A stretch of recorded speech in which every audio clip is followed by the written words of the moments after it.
રાધે રાધે મિત્રો, જો તમારે પણ તમારા પીએફના રૂપિયા જોવા હોય તો કઈ રીતે તમે જોઈ શકો એની સ્ટેપ બાય સ્ટેપ પ્રોસેસ આ વિડીયોમાં હું તમને જણાવવાનો છું.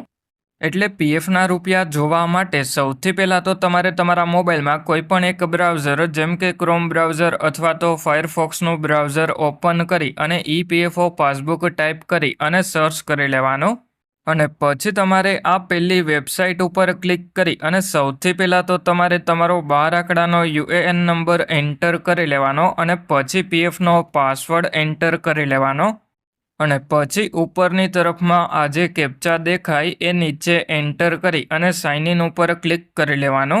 અને હવે જો તમને કેપ્ચા સમજાતો ના હોય તો રિફ્રેશ બટન ઉપર ક્લિક કરી અને કેપ્ચાને રિફ્રેશ કરી લેવાનો અને પછી સાઇન ઇન ઉપર ક્લિક કરી લેવાનો. એટલે પછી તમે એમાં લોગિન થઈ જશો અને એમાં તમને ટોટલ અવાઇલેબલ બેલેન્સ જોવા મળી જશે. અને હવે જો તમારે એ જોવું હોય કે તમારા પગારમાંથી કપાઈ અને કેટલા પીએફના રૂપિયા જમા થયા અને કંપનીએ કેટલા પીએફના રૂપિયા જમા કર્યા તો એ પણ તમને જોવા મળી જશે. એટલે એમ્પ્લોયી શેરમાં પગારમાંથી કપાઈ અને જે પીએફના રૂપિયા જમા થયા હોય એ જોવા મળી જશે અને એમ્પ્લોયર શેરમાં કંપનીએ જે પીએફના રૂપિયા જમા કર્યા હોય એ જોવા મળી જશે. એટલે હવે જો તમારે પીએફનું પેન્શન જોવું હોય તો ઉપરની તરફમાં આ 3 લાઈન ઉપર ક્લિક કરી અને પાસબુક ઉપર ક્લિક કરી લેવાનું. અને પછી તમારે એમાં સિલેક્ટ મેમ્બર આઈડીની બાજુમાં ક્લિક કરી અને પછી જે પણ કંપનીના પીએફના રૂપિયા જોવાના હોય એ કંપની સિલેક્ટ કરી લેવાની. અને હવે પીએફની પાસબુકમાં નવું અપડેટ આવેલું છે, એમાં ફાઇનાન્શિયલ યર તમે સિલેક્ટ કરી શકો. એટલે હવે આપણે જૂની કંપનીમાં કામ કરેલું હતું એ કંપનીનું મેમ્બર આઈડી સિલેક્ટ કરી લઈએ અને એમાં ફાઇનાન્શિયલ યર સિલેક્ટ કરી લઈએ. અને આપણે જૂની કંપનીના પીએફના રૂપિયા અત્યારે ટ્રાન્સફર કરી લીધા, નવી જે કંપની હતી એમાં ટ્રાન્સફર કરી લીધા. અને ટ્રાન્સફર કરવા માટેનો જે વિડીયો બનાવેલો છે એની લિંક આ વિડીયોના ડિસ્ક્રિપ્શનમાં જોવા મળી જશે, એ વિડીયો તમે જોઈ લેજો. એટલે હવે આપણે છેલ્લે જે કંપનીમાં કામ કરેલું હતું એ કંપનીનું મેમ્બર આઈડી સિલેક્ટ કરી લીધું. એટલે હવે પીએફનું પેન્શન કેટલું જમા થયું એ પણ જોવા મળી જશે. અને હવે જો તમારે પીડીએફ ડાઉનલોડ કરવી હોય તો ડાઉનલોડ એઝ પીડીએફ ઉપર ક્લિક કરી અને પીડીએફ ડાઉનલોડ કરી લેવાની.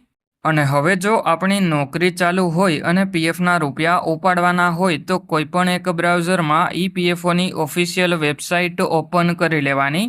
અને પછી ઉપરની તરફમાં આ 3 લાઈન ઉપર ક્લિક કરી અને ડેસ્કટોપ સાઇટ ઓન કરી લેવાની.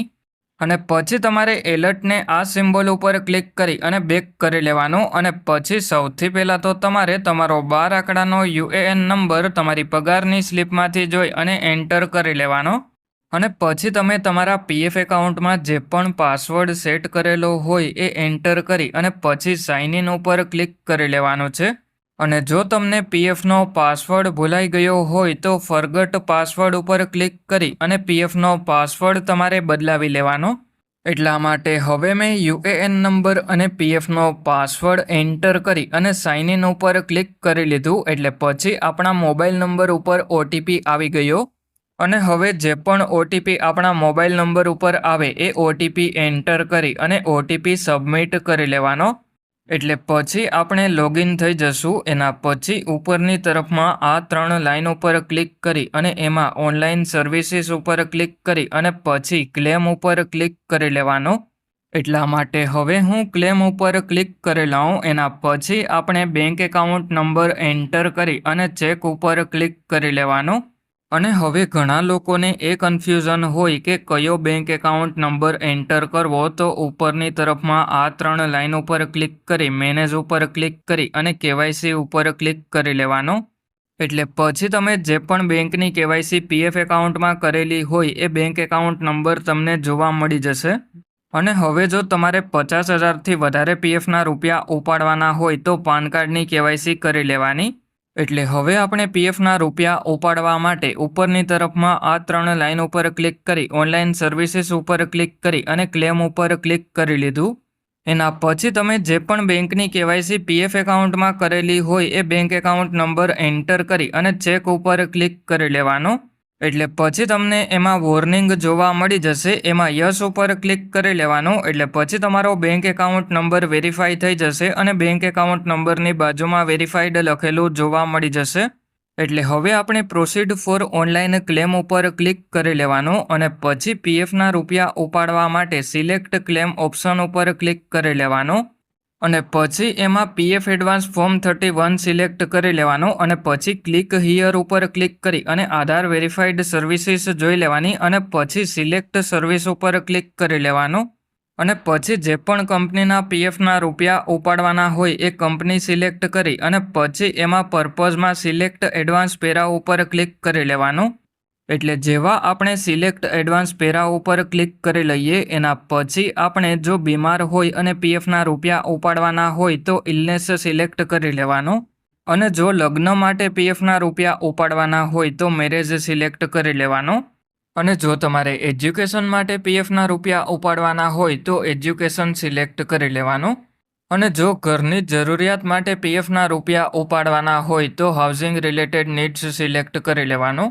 અને જો કોઈ સ્પેશિયલ રીઝનથી પીએફના રૂપિયા ઉપાડવાના હોય તો સ્પેશિયલ સર્ક્યુમસ્ટન્સીસ સિલેક્ટ કરી લેવાનું એટલે હવે આપણે ઇલનેસ સિલેક્ટ કરી લીધું એના પછી એલિજિબલ ક્લેમ અમાઉન્ટ જોવા મળી જશે અને આ બોક્સમાં તમારે એલિજિબલ ક્લેમ અમાઉન્ટ કરતાં વધારે પીએફના રૂપિયા એન્ટર નથી કરવાના અને હવે જો તમારે એડ્રેસમાં કોઈ પણ ચેન્જીસ કરવાનો હોય તો આ સિમ્બોલ ઉપર ક્લિક કરી અને એડ્રેસ ચેન્જ કરી લેવાનું અત્યારે આપણે એડ્રેસ ચેન્જ કરવાનું ન હતું એટલા માટે નીચેની તરફમાં આવી અને આ બોક્સ ઉપર ક્લિક કરી અને પછી ગેટ આધાર ઓટીપી ઉપર ક્લિક કરી લેવાનું છે એટલે જેવા ગેટ આધાર ઓટીપી ઉપર ક્લિક કરી લઈએ એના પછી આપણા મોબાઈલ નંબર ઉપર ઓટીપી આવી જશે એ ઓટીપી એન્ટર કરી અને સબમિટ કરી લેવાનો અને હવે ક્લેમનું સ્ટેટસ જોવા માટે ઉપરની તરફમાં આ 3 લાઇન ઉપર ક્લિક કરી ઓનલાઈન સર્વિસીસ ઉપર ક્લિક કરી અને ટ્રેક ક્લેમ સ્ટેટસ ઉપર ક્લિક કરી લેવાનું અને હવે જો તમારે જૂની કંપનીના પીએફના રૂપિયા ટ્રાન્સફર કરવાના હોય તો એના માટે request four transfer of account ઉપર ક્લિક કરી લેવાનું અને પીએફના રૂપિયા ટ્રાન્સફર કરવા માટેનો વિડીયો મેં બનાવેલો છે એની લિંક આ વિડીયોના ડિસ્ક્રિપ્શનમાં જોવા મળી જશે એ વિડીયો તમે જોઈ લેજો અને હવે જો કોઈ તમારા મિત્રનું પીએફ એકાઉન્ટ હોય તો એમને પણ આ વિડીયો શેર કરી દેજો જેથી કરીને એમને પણ મદદ મળે અને હવે જો તમારે તમારું પીએફનું કોઈ પણ કામ મારી પાસે કરાવવું હોય તો મારું જે વોટ્સએપનું ગ્રુપ છે એની લિંક આ વિડીયોના ડિસ્ક્રિપ્શનમાં જોવા મળી જશે એટલે તમે એ લિંક ઉપર ક્લિક કરી અને ગ્રુપ જોઈન કરી લેજો અને હવે જો તમને સંપૂર્ણ વિડીયો સમજાઈ ગયો હોય તો કમેન્ટમાં મને યસ કરીને જણાવજો